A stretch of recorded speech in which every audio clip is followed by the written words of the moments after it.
Hello, everyone. This is Dr. Catherine Kelly, and I want to bring you a little information about partnering with your soul. Now, before I explain what I mean about that, I also want to bring a little research to mind for you. Last July, there was a research center that produced some information about a survey they had done about spirituality and religion and what's changing in that world. And one of the things that came up was that it showed that 83% of American adults believe that the soul exists. And then they went on to say that different religions are changing, and that many churches are changing beliefs and either kind of expanding or contracting with their beliefs. It was really interesting to read this thing. But what struck me the most is that if 83% of American adults believe that the soul exists, why aren't we paying attention to it? Why aren't we doing the kind of work we need to do to attend to it and also to heal it?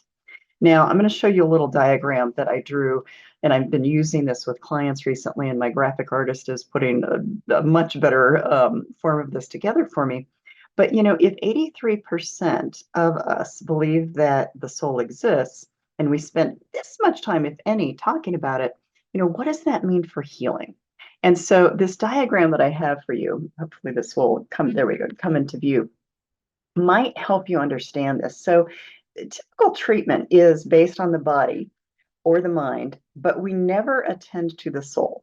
And so when you think about healing anything, what do? We go to the doctor. So they attend to the body, which is often disconnected from the actual deeper part of us anyway, and also the way that traditional practitioners think. They think about the outside. They don't really think about the inside from that energetic place within us and what that does to influence everyday life. Now, if you go to a therapist, they're going to work on the mind. So it's going to expand, okay, how did we come up with these thought processes? How did we come to be traumatized? How has that affected us? What kinds of, parenting have affected us or influenced over the years? Or, what are the kinds of things that have influenced our mind?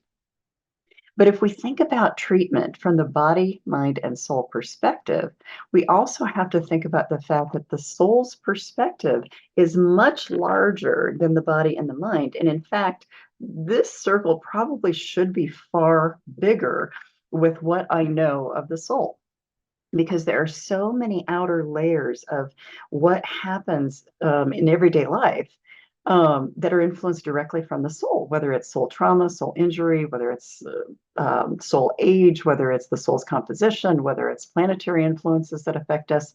There's so many different things that influence how we experience daily life that most traditional practitioners don't even attend to or know about, but it's so much larger than what we are currently paying attention to. And so I want to bring this whole thought to you in terms of, wow, if 83% of us really do think about or believe in the soul, and yet a very small proportion of people are actually paying attention to it, then what is that doing for healing, and what's that doing for our soul's evolution? Now, when it comes to partnering with your soul, you have to know it's there, and you have to know how to attend to it. You have to know how to develop a relationship with it. And strangely enough, developing a relationship with your soul is very much like developing a relationship with someone else. And the reason I say that is because we have to learn to listen to ourselves. We have to learn to listen to that quiet voice within. We have to start honoring our inner truth. We have to start understanding that those gut reactions that are telling us, "Ooh, you shouldn't do that," are coming from that deepest source of us. We have to start listening to how we treat ourselves. If you are someone that is very harsh towards yourself and very negative in terms of how you think about yourself, well, that is impacting you at that deepest energetic perspective. It's affecting you at the soul level. And so when we don't partner with our soul, when we don't have that strong connection with who we are, we can kind of go through life either misdirected. In other words, we're going all over the place. We're detouring from what our truth is. We may not be going in the right career path. We might be in relationships that we know we shouldn't be in, but we're staying in there. And we could be eating things or doing things to our bodies that aren't healthy. There's all these ways that the human condition shows us how much we are or are not paying attention to our soul. So When I talk about partnering with a soul, it's about stopping and pausing long enough to hear and honor and behave accordingly to what that inner truth is asking you to do. Now, I've had a number of soul healing clients contact me lately, and it's been an interesting thing to watch what's happening with the theme because I've had several people say, wow, okay, I am, this last year, these last 2 years, I've had broken bones, I've had a lot of sickness, I've like really kind of come to a screeching halt. I've had people say that, wow, the people around me are saying, I need you to slow down, I need you to kind of be mindful. One of the terms I use with people is that it's not unusual for us to outrun our soul. When we stay so busy, when we stay so integrated into everything that's outside of us without really listening to whether or not those activities are healthy or good for us, we outrun our soul. We don't listen to that voice within. We oftentimes get sick or break a bone or something in order to slow us down. Now, excuse me, for those of you who do follow what I do, I had a very small, I shouldn't say small, it's never small, a minor case of COVID over the last couple of weeks. And it was one of those things where it didn't surprise me that I was going to get sick because when I hit January 1st, I came out of the gate running. I mean, I was just like, I have so many things I'm supposed to do this year, and I've got all these things, these projects, these books that I know that I am kind of on my own timeline to get done. But I came out of the gates just running. I was just, it was one of those things where I took my time away at the holiday, but I was just pushing. And then I ran my favorite retreat on January 13th, and I was pushing to get all these things done. I was very, very busy, very, very tired, and I knew I'd be tired the day after. What I didn't know was how tired I was going to be. And then it turns out I had somehow, I don't even know where or when, contracted COVID. I knew immediately it was basically my soul's way of saying you need to slow down. And so not only did I slow down, I kind of stopped because my energy tanked, my fogginess in my brain was very present, all of these kinds of things that come with COVID. Luckily, I did not get very many other symptoms, but it was one of those things where I knew it was kind of a message to me that I needed to slow down and listen. Now, what's been interesting is that I've had all of these aha moments. The better I have felt, and the more my soul has been able to speak, the more dots are getting connected. And so I am actually intentionally being more mindful and intentional about making sure that, yeah, I'm going to work hard during the day, but I'm also going to take some time at night to just listen and be and do more journaling and do more reflective work. And so that is one way that I am partnering with my soul. Something that I encourage people to think about is that, again, our of course, we have to do the body, mind, and soul.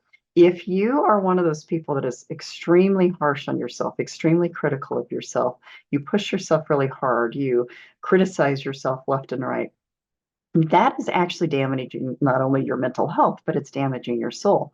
So, one other way for you to partner with your soul is to catch yourself when you're saying those negative things and then say them out loud.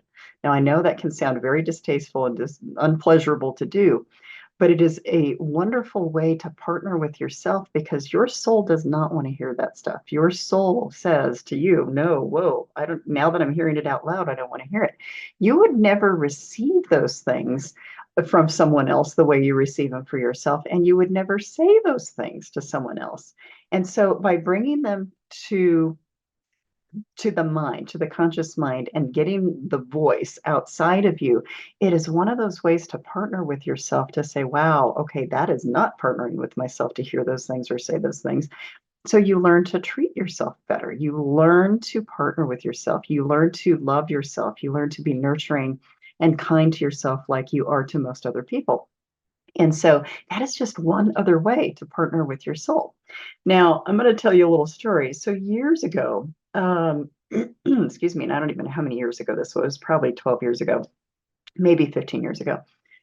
Had a client in my office, and we were at the end of the session, and she had been talking about her marriage. It was her second marriage. She wasn't very happy in it. She felt like she was doing more than the other person. She was basically doing a lot at the house. She was paying more of the bills. She was really kind of taking charge of things and frustrated that he wasn't kind of doing his part. And we were kind of talking about what to do with that and how to see that and heal from that. And at the end of the session, she asks me, Dr. Kelly, how do you do it? I'm like, how do I do what? And she said, how do you stay happily single? And I said, without even thinking, I said, well, until I find someone that treats me as well as I treat myself, I'm just not going there. I'm not going to do it. Now, that could sound very arrogant, but and she took it the way I meant it, but she said, wow, I never thought about that. I never thought about the fact that I'm not letting myself be taken care of. I'm not really treating myself well in general. So I'm not, so I'm with someone who's not treating me well. And I said, exactly. So she got kind of the point. And so for some people that could sound like a very arrogant or self-absorbed kind of way to respond.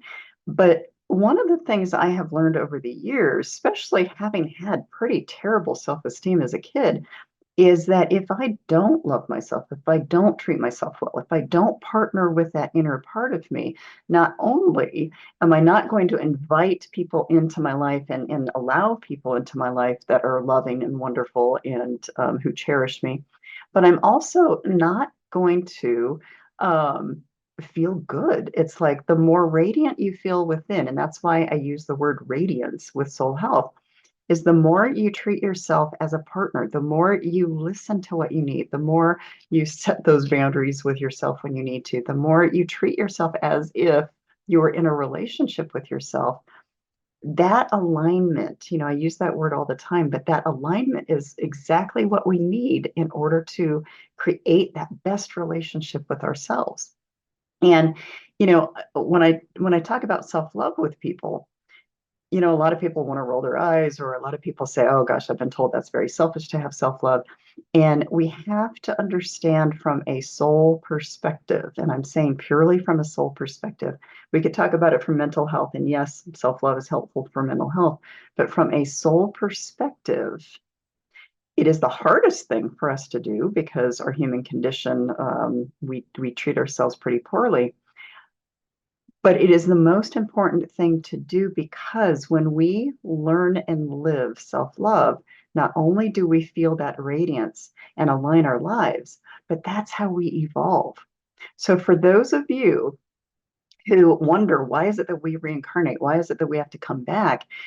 It's really that whole idea that we come back because we haven't learned to love ourselves enough. And so, whether it's we're not doing our healing work, we're not taking care of ourselves physically or emotionally, whether it's we're letting people mistreat us, whether it's we're not allowing ourselves to be on our soul path, whether it's career or hobbies or health or whatever it might be, if we aren't listening to that inner self, if we are not partnering with ourselves, we're not only not going to have a healthy and happy and fulfilling human life, but we're also not going to evolve. We have to learn to self love in order to evolve beyond the challenges of the human condition that are holding us back anyway. So, I know that there's lots of ways to talk about how we partner with ourselves, and I'm going to be talking about this more throughout this month. But the whole point of this now is just to really get that idea of partnering with yourself into your mind and into your mindset so that you can take yourself to the next level. We will not evolve unless we love ourselves enough to do so. And so it's like prompting you to start catching those negative thoughts, to check yourself when you're not attending to yourself, or those inner voices, that gut reaction telling you to do something or not doing something. So partnering with yourself is a moment by moment kind of thing, just like any other relationship. And it's just important to start attending to that. So I wanted to plant this message to you to get you started thinking about how you can start this month off really thinking about, how can I partner with myself more? How can I listen to myself? How can I honor myself? How can I live in my truth more? How can I speak my truth more? All of those things have to do with partnering with your soul.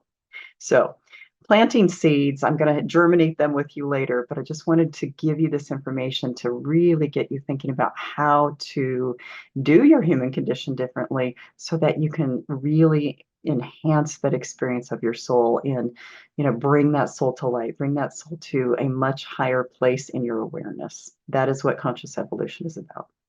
Thank you for listening. Sending love and light to all of you. I love watching souls evolve and heal, so this is really up my alley. I'm going to be sending out lots more information about Soul 101, meaning how do we kind of get this soul back into day-to-day life and understand it differently. And lots more coming. I'm very excited about this year. There's so many things that are coming to fruition for me that I can bring out to the world. And honestly, the more that I have partnered with my own soul, the more I'm able to show you how to do that as well and show you what this soul evolution thing is all about. So have a wonderful day, light and love. I will be back soon. Bye-bye.